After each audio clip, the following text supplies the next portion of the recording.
Bluesfantv, I'm here with Ricardo. We've just won 3-2 to Westham.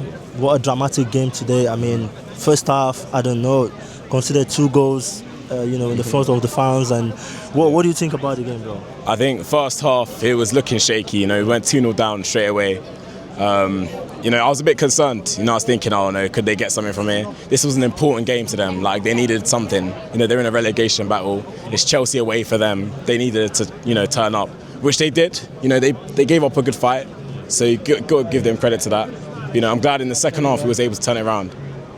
Yeah, let's talk about the first half. To be honest, I think that's when we can, possibly say a lot of negative things about the performance. 2-0 down, the way we considered the goal. Should we go directly to the manager or have to blame the players in individual performances? I think obviously Rossini made a lot of changes from before. There was a lot of changes. You can't be making too many changes like that in the Premier League. You'll get punished, and I think also you have to blame the players, because you can't always just say, oh, the manager's this, the manager's that. You can't always be doing that. So sometimes you have to put it on the players and be like, was he good enough? Has he given the ball away? And stuff like that. Yeah, Garnancho today, I think a lot of people believe his performance was awful, wasn't able to take on the defenders, losing ball possession and all. What do you think about this? Garnancho was awful today. He was really bad. I don't think he's a good player. I think there's there's a little something there, but not much. I don't see him getting anywhere. I don't think he's going to be a top player. I didn't want us to sign him. When we did sign him in the summer and the links with him before we even got him, I was hoping it fell through, because we've seen him for a couple of years at United and he's not done anything. Other than that bicycle kick, he hasn't done anything. So, it's a shame that he's not performing, because I didn't expect much from him, but he really isn't. He was awful. It's our worst player. That was one of the worst performances I've seen for a while at the Bridge. Individually, yeah. Yeah. So what should we start talking about? Liam Delap. Honestly, 90 minutes for a striker today when we desperately need a goal. Difficult for him to get 2 shots on target.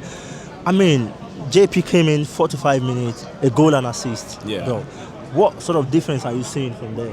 João Pedro is one of our best attackers. The input he's getting, the output. There's a lot of doubts when we signed him. People didn't think he was the suit to us. People were saying he's not a 9 or a 10, he's a 9.5. But I think he's definitely a 9. We know that he's a 9 now. He's a striker. We've seen his goal scoring ability. I was in Naples, scored the 2 goals. I could see on the pitch that day he was our best player, and I think he's been one of our best players for a while now. Right, so going forward, Arsenal, Wolves coming up, what was his expectation? Because to me, I feel like having changing 7 players in these games cost us the first half. Yeah. What should we be doing better against Arsenal? We have to make sure our defence is top. We have to, because Arsenal will punish us, especially on set pieces. So we have to make sure the defence is top. I think the defence is the priority. The first thing you have to get right, because if the defence isn't solid, we'll concede, we'll be punished, and we'll get knocked out. So I think that's the first thing we have to do. Attacking wise, I think, obviously, hopefully Esteval's back. I really hope he's back. I feel sorry for him, whatever's happened. Yeah. But I do hope he's back, because I think he has to start that game and he'll cause problems to the defence. Right. Thank you very much. Nice.